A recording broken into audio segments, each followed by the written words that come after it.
Assalamualaikum warahmatullahi wabarakatuh. Hai semuanya, perkenalkan nama saya Oktavira. Saya dari Prodi Sastra Indonesia. Saya ingin menjelaskan analisis unsur intrinsik dan ekstrinsik dari novel Siti Nurbaya.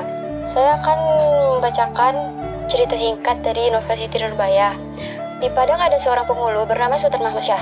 Istrinya bernama Siti Maryam dan mereka memiliki anak laki-laki Samsul Bahri. Di sebelah rumah mereka hiduplah pedagang kaya bernama Baginda Sulaiman dan seorang anak perempuan bernama Siti Nurbaya yang ibunya telah meninggal dunia. Hubungan keluarga ini terjalin dengan sangat baik dan sudah bersahabat lama sejak Siti Nurbaya dan Samsul Bahri masih kecil.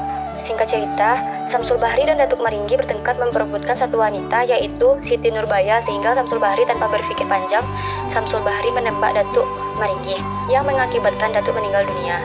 Di sanalah ia meminta maaf kepada ayahnya dan Datuk meminta dimakamkan di Gunung Padang sebelah kekasihnya dan ibunya. Disitulah kedua kekasih ini bertemu terakhir dan bersama untuk selama-lamanya. Setelah saya membacakan cerita singkat dari novel Siti Nurbaya, kali ini saya akan membahas unsur intrinsik.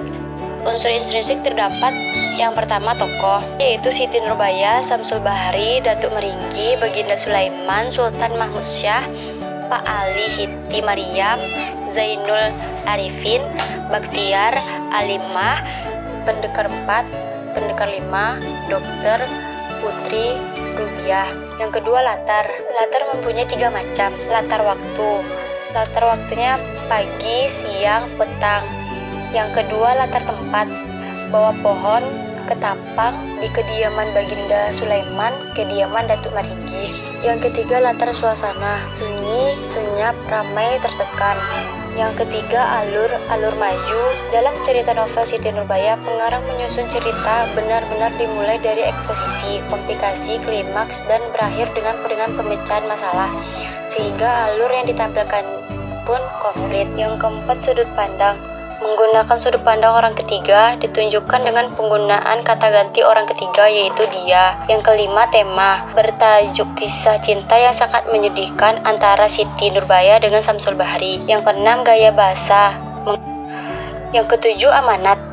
Yang pertama pengorbanan terhadap hal yang lebih penting. Kedua, jangan berurusan dengan lintah darat karena sangat merugikan. Yang ketiga tidak boleh malu dan harus jadi orang yang bijaksana. Yang kedua, unsur ekstrinsik. Yang pertama, sejarah atau biografi pengarang.